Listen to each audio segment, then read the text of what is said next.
Hari ini saya mau kulineran di Jogja. Tempat pertama yang saya kunjungi adalah Gudeg Mbah Lindu. Dari Jalan Pasar Kembang di samping Hotel Royal Aston ada gang kecil. Kita masuk terus sampai ujungnya lalu belok kiri. Di awal masuk gang sebenarnya ada penjual gudeg yang lain. Tapi karena saya memang rencananya mau makan di tempatnya Mbah Lindu, makanya saya lewatin. Tapi lumayan rame loh. Sampai di ujung gang, kemudian kita belok kiri, ketemu Jalan Sosrowijayan. Hari masih sangat pagi, sekitar pukul 5:04. Jadi mbaknya yang jualan belum datang. Gudeg Mbah Lindu terletak di Jalan Sosrowijayan, Yogyakarta. Nama asli Mbah Lindu adalah Setyo Utomo. Beliau lahir pada tanggal 31 Desember tahun 1920 dan wafat pada tanggal 12 Juli tahun 2020. Almarhum Mbah Lindu mulai berjualan gudeg di Jalan Sosrowijayan saat kolonial Belanda masih menduduki wilayah Indonesia. Saat itu beliau masih berusia 15 tahun. Dari dulu hingga saat ini, lokasi jualan Mbah Lindu tetap di Jalan Sosrowijayan, tidak pernah pindah. Dulu almarhum Mbah Lindu harus berjalan kaki dari rumahnya menuju Jalan Sosrowijayan dengan menggendong dagangannya. Berangkat dari rumah jam 4 pagi sambil membawa obor, karena saat itu belum ada listrik. Saat ini usaha gudeg Mbah Lindu diteruskan oleh anak bungsunya yang bernama Ibu Ratiah. Proses memasaknya pun masih mempertahankan cara tradisional, yaitu menggunakan kayu bakar. Gudeg Mbah Lindu adalah jenis gudeg basah dengan cita rasa yang tidak terlalu manis seperti kebanyakan gudeg lainnya. Gudeg Mbah Lindu buka dari jam setengah 6 pagi sampai dengan jam 10 pagi.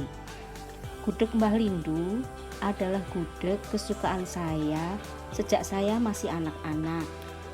Rumah eyang saya tidak terlalu jauh dari Jalan Sosrowijayan.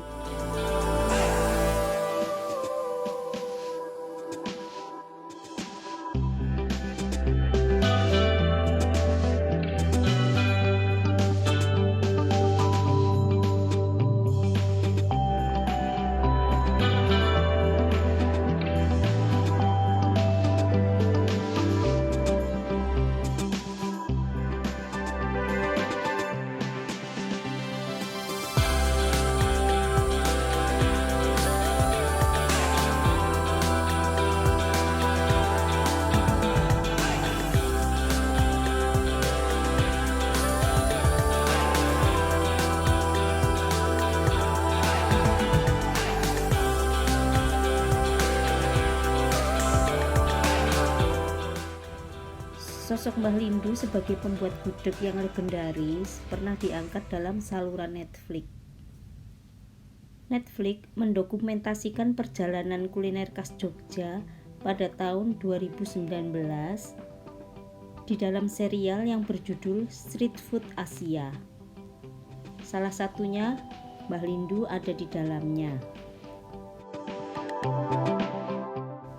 Yang paling khas dari gudeg Mbah Lindu adalah kreceknya yang besar-besar dan ada petenya.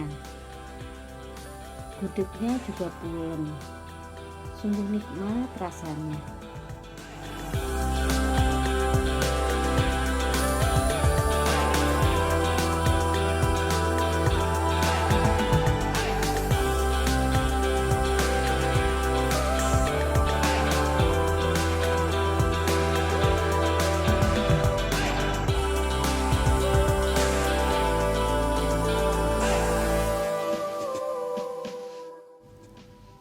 Wedang tahu Bukardi buka dari jam setengah 7 pagi sampai jam 11 siang. Letaknya tepat di seberang gudeg Bojominten. Seporsi wedang tahu harganya Rp7.000. Wedang tahu Bukardi terbuat dari sari kedelai yang dipadu dengan kuah jahe. Kuah jahenya adalah kuah jahe yang sehat karena tidak memakai pemanis buatan dan tidak memakai pengawet.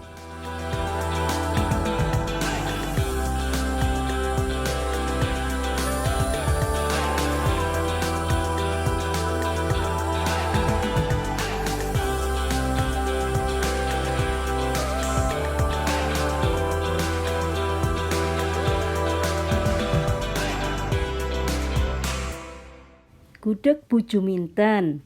Lokasinya berada di daerah Kranggan, tidak terlalu jauh dari Tugu Yogyakarta. Tepatnya di Jalan Asem Gede nomor 14, Cokro Diningratan, Kecamatan Jetis, Kota Yogyakarta. Gudeg Bu Juminten mulai berjualan sejak tahun 1926.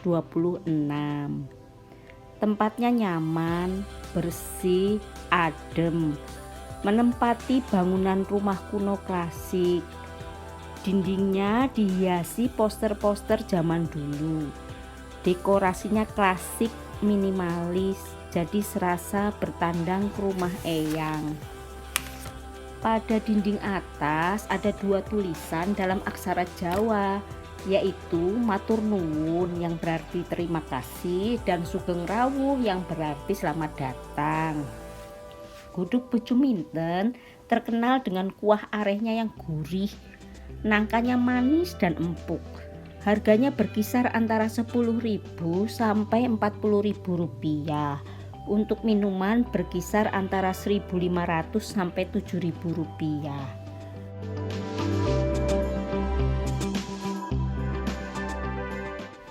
Jenang Gempol Pasar Patuk. Jenang Gempol di Pasar Patuk terletak di depan pintu masuk pasar. Buka dari jam setengah 7 pagi sampai dengan jam 10 pagi. Jenang Gempol adalah makanan klasik yang sudah biasa saya makan ketika masih kecil.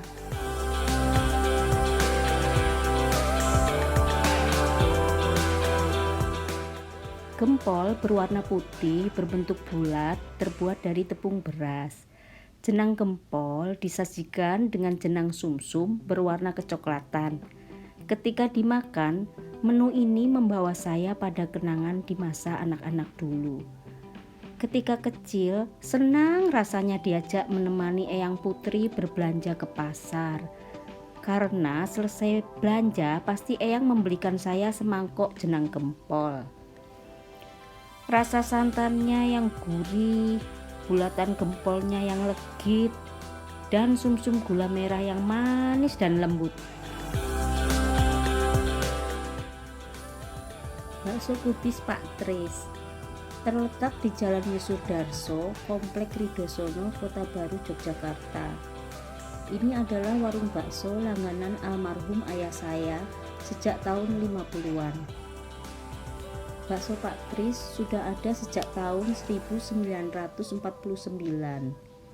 Pemilik yang sekarang adalah generasi yang ketiga.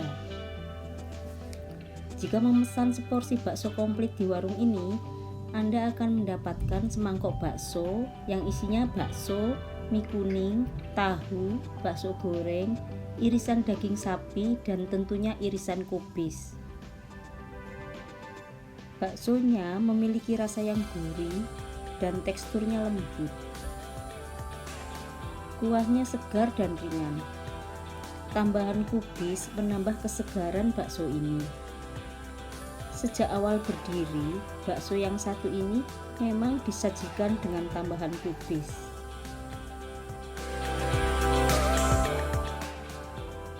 Rujak es krim Pak Nardi terletak di Harjowinatan, Purwokinanti, Pakualaman, Jogja. Terus terang, ini pertama kalinya saya menikmati rujak es krim Pak Nardi. Padahal rujak es krim ini sudah berjualan sejak tahun 1978. Semangkuk rujak disajikan dengan es krim atau es puter rasa stroberi yang berwarna pink. buah-buahan, bumbu rujak dengan pedasnya yang khas, ditambah topping es puter stroberi menjadi paduan rasa yang unik dan pas. Kuliner terakhir adalah bakso Cornelan yang terletak di Jalan Sosrowijayan, Jogja. Tepatnya ada di gang depan gerbang SD Netral. Warung ini sudah ada sejak tahun 1968. Bukanya dari jam 5 sore, namun seringkali habis sebelum jam 7 malam. Tempatnya sedikit tersembunyi di Jalan Sosrowijayan, jadi kalau bawa mobil susah parkirnya. Bakso Cornelan ini juga sering saya makan sejak kecil, karena dekat dengan rumah eyang saya. Jadi kalau pas ke Jogja, mampir ngebakso sambil nostalgia masa kecil. Satu mangkok isinya bakso, potongan bakso goreng, potongan tahu, mie kuning, dan usus. Yang khas dari warung bakso ini adalah es sirup jeruknya. Es sirup ditambah perasan jeruk, rasanya segar sekali.